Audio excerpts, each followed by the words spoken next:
Hey guys, what's going on? It's your boy Champ Ryan. I'm here to break down UFC 271. So it's going to be in Houston. Let's get to it. Enough with the chit chat. Let's get to it. All right. So Grishin, first fight is Grishin versus Knight. So William Knight weighed 12 pounds over the light heavyweight limit today. That's unfortunate. Um, yeah, that's not cool. And Grishin weighed in perfectly fine. So I got Grishin in this fight. I thought he's the better fighter. He has a better cardio. William Knight is just like a one-punch knockout guy who doesn't have good cardio. So, you know, this fight I'm kind of confused by it now after this guy cheating and weighing 12 pounds over the limit. So I think both are in play. If you want to play on DraftKings, I think the way to go is play Knight or nobody because I think Grishin will win in decision, but he probably won't score the most fantasy points. But William Knight has that one punch knockout power. Um, so yeah, but I'm not interested in this fight. That's not my favorite, but that's the way I see that fight going. Okay, next up, Jeremiah Wells versus Blood Diamond. So Blood Diamond, this dude is a kickboxer who trains with Israel Adesanya. He's making his debut, going against a really well-rounded Jeremiah Wells, who's got it all. He's got really good striking. He's got good power in his strikes. He can take you down. Um, so he's a really well-rounded fighter. He didn't get any takedowns last fight, but he didn't need to do that because he got the knockout. So I really am impressed with what I saw from Jeremiah Wells and Blood Diamond. I don't know when it comes to kickboxers that are new, like their wrestling is not usually not good. Like because they all their life they've been working on their striking and they've been kickboxing. So I question his takedown defense. I don't think he's going to have a good takedown defense. So that's where I see Jeremiah Wells like taking advantage of this. So that's why I got Jeremiah Wells winning this fight. And I'll say in decision or I'll say submission or decision. I'm not quite sure yet, but it's going to be one of the two. All right, next fight. Sergey Morozov versus Douglas Silva de Andrade. So Morozov is a very good fighter. I really like this guy a lot. I think he's super talented. But at the same time, Andrade is no slouch. He is a tough fighter. He only lost 4 times in his career, and he's won 27 times. So he's not an easy fight. Um, but however, I don't see Morozov like knocking him out because he doesn't have knockout power. I do see him like just out muscling him, out punching him, or out doing him by a little bit. So I see Morozov winning in decision. That's my prediction. Both these guys are tough. I don't see a finish in this fight, so therefore that's not really interested in that fight for DraftKings. Okay, and then we got next fight: AJ Dobson against Jacob Malkoun. So Jacob Malkoun, last fight, start with him. He got knocked out in his debut by a knockout artist who just like rushed at him, gave him no space, charged at him, and knocked him out quick. Then he fought this kind of like the same type of fighter, and he really learned his lesson because you could see he didn't strike with him. He stuck to his game plan and he took him down. He showed off his wrestling and that he's able to grind down a fight. And it was just smart game planning because Al Hassan, you don't want to strike with that guy.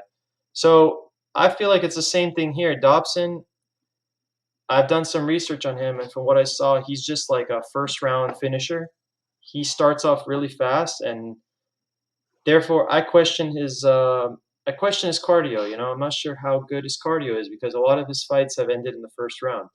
He starts off strong and he looks out for the knockout, puts out all his energy. So I think I'm gonna lean with Malkoun, but this guy does have knockout power. He is scary. Like he pressures you and he could knock you out like quick. So this is like that's why the pricing is very similar and the odds are close. So I'm gonna take Malkoun, but not super confident in that play. I'll take him just for the wrestling and grinding it out because those are the kind of fighters I'd rather play than just like one punch knock artists that only have like one round in the gas tank. So this is a good GPP fight right here, but I'm gonna take Malkoun. That's my prediction. Malkoun by decision. But I'm not ruling out Dobson as a play. I mean, if you play him, which I might do also, like he's in play for sure. Okay, next up we got Ronnie Lawrence against Mana Martinez. So these two I had to research in depth because I never really like seen them fight before. But yeah, Ronnie Lawrence, this guy is amazing. This guy has amazing cardio. He can take you down, grind on you, like just outstrike you, like everything, control you. He's just super. He just doesn't get tired. He's a machine. He's like Dvalishvili. That's the way I look at him. He's kind of that similar type of fighter. And now he's going against Martinez, who in his first fight, I mean, he was emotional because apparently his coach like passed away during that time when his fight happened. He fought Guido Canetti, like a 40-year-old. I don't know. He's a really old fighter who I thought he should have knocked him out, but he took a very passive approach. He wasn't super aggressive. So that's why. And also I did in that fight, that Martinez fight on the Contender Series where he lost. Forgot who it was. Draco Rodriguez. Yeah, he got submitted by him, I believe. Yeah, yeah, he got submitted. He got choked out. He didn't want to tap. So I got Lawrence in this fight. I think Lawrence is gonna be like great play. I think he's gonna dominate this fight. So yeah, I really like Lawrence in this fight. I don't know how he's gonna win, either decision or he might even get another submission or TKO, um, another finish. I could see that happening. So he's just so good. So I really like him. Okay, Carlos Ulberg going against Fabio Chiron. So Carlos Ulberg is another guy that trains with Adesanya. He lost his debut fight, but he didn't look bad. He looked good. He actually was dominating the fight. He should have won that fight, but I think he got kind of tired, and then Nchukwu just like got him with some good shots and then finished him. So I still think he's a good fighter, and now he's going against Fabio Chiron, who I don't think he's that good. Like, I mean, you could see he lost in the first round twice. If you lose for one time and then the next fight you lose again, but like in decision, that tells me okay, you improved. You're kind of a smart fighter, whatever. But he lost by submission, then he lost by knockout. So I don't like this guy. I think this is gonna be a good fight for Carlos Ulberg. I think he can get the finish. That's who I'm rolling with. So I got Carlos Ulberg, and I do like him as a DraftKings play. Okay, next fight. We got Kyler Phillips, one of my favorite fighters like ever in the UFC. Just amazing, all around, amazing striking. His striking is just incredible. Going against Marcelo Rojo, who last fight lost to Jourdain. So, you know, Kyler Phillips is really expensive for a reason. He's a big favorite, and I'm rolling with him because I just see his striking is just too good. I don't see this guy who's average. He looked average against Jourdain. He didn't look that good. So he's tough though. He's super tough. I'll give him that. But I got Kyler Phillips. He's more technical. His striking is just on another level. So I think he'll win this one easy. He'll tear him apart. All right. Next up, we got Casey O'Neill going against Roxanne Modafferi. Motherfucker. No, I'm just kidding. One of my favorite fighters, female fighters, Roxanne Modafferi. She's gonna retire after this fight, sadly. Um, yeah, I'm gonna miss her a lot. She's been amazing. She's had an amazing career. I know her record is 25-20, but who cares? She's an inspiration. She's a great person, great fighter. All these years. Anyways, enough about that. Getting back to the fight. So Casey O'Neill, from what I saw, she doesn't have any striking. Her game is to take you down and submit you, or just ground and pound you. So Roxanne, though, doesn't have good takedown defense, but she is super tough, super durable, and super tough. So I don't think Casey O'Neill can finish her. I feel like, especially because it's her last fight, I feel like Modafferi will put up a fight, but I think Casey O'Neill is going to end up with the victory because she's just a younger, more talented upcoming fighter. Not more, yeah, I would say she's still more talented right now. Not as experienced, but still. So I got Casey O'Neill, but I don't like her as a play at 9,500. I don't think I'm going to pass on that. So, all right, next Arlovsky going against Vandera. So I like Andrei Arlovsky in this game, in this matchup. Um, so Andrei Arlovsky is the type of fighter that, I feel like he should have already retired, but he keeps coming back and keeps fighting, and he's still got it. Like he's still decent, but he can't compete with the up and comers. But this guy Jared Vanderaa is not good. He's not a good fighter. He's below average fighter. So I got Arlovsky by decision. That's It's as simple as that. And I don't really like him on DraftKings, so I don't think he has a lot of upside because all he does is he just has striking. He doesn't really take down anyone, and he doesn't put out a lot of volume either. So don't like that for DraftKings, but I got Arlovsky by decision in that one. Next up, got Bobby Green against Nasrat Haqparast. So love Bobby Green as a fighter. He's been on a tear as of late. Um, this is a tough one to predict. And then Nasrat Haqparast, he's coming off a loss from Dan Hooker. Uh, Nasrat Haqparast has really good striking. Like I thought so at least. I don't know. The last couple of fights, or the last fight I should say, he didn't look as good.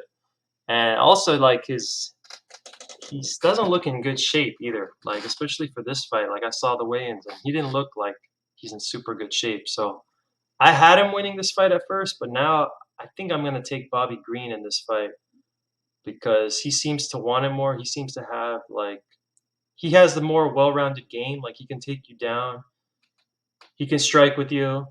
But he needs to be careful because against, like, for example, Fiziev, a really technical, amazing striker, like he got outstruck and he lost. And he keeps his hands low, so he can get hit. Haqparast, I thought he was a really good striker at one point. Maybe he still is. That's what makes him a good GPP play. I think like for an underdog, like he's definitely in play too. So in this fight, like I like both fighters. They're both in play.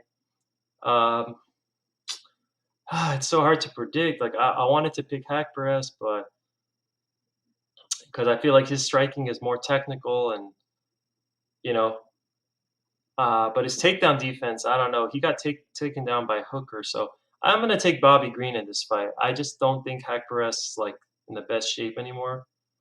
Not in this fight at least. So I'm gonna switch. I'm gonna take Bobby Green by decision, but they're both in play. All right. Oh, so this fight got moved up apparently. Alexander Hernandez versus Moicano. This was on the early prelims, but it got moved up now. So that's interesting. So Renato Moicano going against Alexander Hernandez. So Moicano last fight got the submission.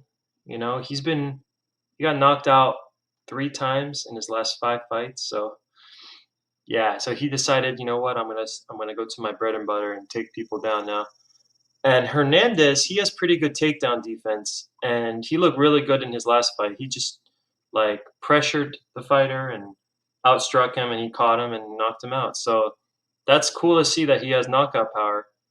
I think Alexander Hernandez is gonna win this fight because Moicano, like his striking defense is terrible, and he gets hurt fast. And I feel like Hernandez is the up and comer, and feel like he has something to prove in this fight, and he is the underdog. So I'd rather take the underdog who has upside in this matchup.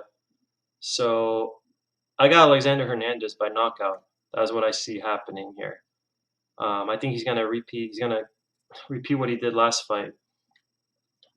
But he has to make sure not to get taken down. He's got to have good, which usually he does. He has a really good takedown defense. So that's why I don't see Moicano like taking him down. I feel like this fight is going to be mostly on the feet, and Hernandez, that's where he's going to have the advantage. So I got Hernandez by knockout in this fight. Okay, Cannonier going against Brunson. So Cannonier, um, he is uh, going against Brunson. So yeah, so it's basically a striker versus wrestler. Cannonier has good takedown defense. He has knockout power. This is a fight I have no idea who's going to win. This is really hard to decide because Brunson has been on the up and up. He hasn't lost. He's won 5 in a row.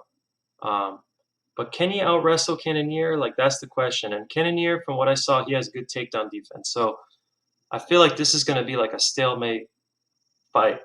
Um, yeah, I don't know who's going to win this fight. I'll be honest with you. Like I'm probably not going to play anyone because I feel like it's going to be such a close fight. So yeah, I'm not even going to make a prediction because I don't even know who to side with. Yeah, you know what? I will make a prediction because I'm doing that. So Cannonier, I got Cannonier by slight split decision victory. All right, Lewis against Tuivasa. So the hometown, one of my favorite heavyweight for sure, Derek Lewis from Houston, Black Beast. He's taking on Tai Tuivasa, Tai Shui Tuivasa. So I never liked Tuivasa. I don't think this guy is serious. He's not a serious fighter. He just wants to party all the time, and he just, he has that knockout power. But I think Derek Lewis is gonna win this fight. But I don't like this fight for GPP because I feel like they're both gonna be kind of scared of each other, and I just don't see the knockout from either of these guys. I feel like it's gonna be a stalemate. So, but I think Derek Lewis will out edge him by a few more strikes. So I got Derek Lewis by decision. That's my prediction. All right, main event finally. Israel Adesanya going against Whitaker. So what's the news here? Now it's the 32 will sign a multi-dude fight. Oh, that doesn't matter. Okay. So yeah, this is a rematch. Adesanya against Whitaker. So Adesanya has the best striking in the middleweight division. Like, there's nobody that can strike with him because he's just too long and too tricky and too experienced in kickboxing. So if Robert Whitaker wants to win this fight, which he can, I mean, I give him a chance. I think both these fighters are amazing. So I think he's gonna have to utilize leg kicks, and he's gonna have to try to take him down. Even if he doesn't take him down, at least push him against the cage, like make him think about the takedown, and then you know mix it up like that. And leg kicks, I feel like that should be a big part of his game plan. So if he does that, I give him a chance, but it's gonna be tough. I don't know. Adesanya's reach is just too long, and his takedown defense is good, and he's just bigger than Whitaker. So I guess I'm gonna have to take Adesanya, but this time I feel like it's gonna go to decision. I don't see a finish in this fight. I think Whitaker will hang in there till the end, and I think it's gonna be a close fight. But yeah, I have to pick Adesanya because his reach, his striking is just on another level. Like, and I don't think Whitaker can like get in range of him. Like, it's just not fair. So that's my prediction. Both these guys are in play. As far as DraftKings, like you can play either one, like because it's a main event. And yeah, obviously you want Whitaker to win if you're playing him, but in a loss, maybe he can still be good. Just depends on all the other underdog picks. But yeah, so that's my prediction for this card. Thanks for tuning in. Subscribe to my channel, Champ Grind. Take care.